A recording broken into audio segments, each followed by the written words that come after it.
বন্ধুরা, কুমকুম সিরিয়ালের আজকে রিভিউ। মেজমা সবার জন্য চা নিয়ে এসেছে। কুমকুমকে চা খেতে বললে কুমকুম বলে তার এত সকালে চা খাওয়ার অভ্যেস নেই। তখন সেখানে অঙ্কিতা কতগুলো শাড়ি নিয়ে এসে কুমকুমকে দেয়। বলে যে নিতাইদাকে বলেছিলাম কোনো গরিব লোককে দেখে দিয়ে দিতে, কিন্তু তুমি যখন চলে এসেছো তোমার তাহলে। গুঞ্জা তখন বলছে যে আমি বড়দের মাঝে এই প্রথমবার কিছু কথা বলতে চাইছি। অঙ্কিতাকে বলছে যে বড় বৌদি, আমার মাও কিন্তু কুমকুমকে শাড়ি দিয়েছে, কিন্তু তোমার মতো করে অপমান করেনি।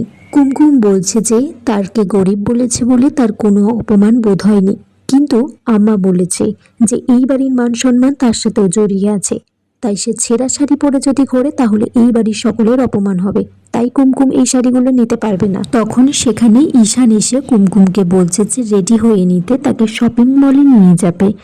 আম্মা এসে বলছে সুচিকে যে আমার বড় ছেলেও তো তোমার জন্য শাড়ি গহনা কিনে দিয়েছে। তখন তো আমি বলেছি তোমার অধিকার আছে, তুমি বেশ করেছো, নিয়েছো। আজকে ভাই সোনাও কুমকুমের জন্য শাড়ি গহনা কিনে দিতে চাইছে, তাই আজকেও বলবো ওরা বেশ করেছে। সুচি বলে শাওলিকে যে ওদের সাথে শপিং মলে যেতে আর কুমকুমকে নজরে নজরে রাখতে।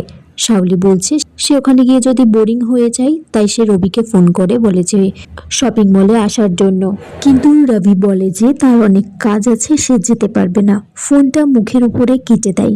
শাওলি এদিকে তার বোনকে বলছে যে রবির কিছু একটা হয়েছে। অঙ্কিতা এদিকে সুজিকে বলছে যে আমার মনে হচ্ছে শার্লিকে সবসময় ঈশানের সামনাসামনি থাকা উচিত। শার্লিকে ফোন করে এই বাড়িতে আসতে বলে। এদিকে ওরা সবাই শপিং মলে পৌঁছে গিয়েছে। শাওলি বলছে তাকে একটা মেকআপের জিনিস কিনতে হবে, তাকে ভ্লগে সেটা রিভিউ দিতে হবে।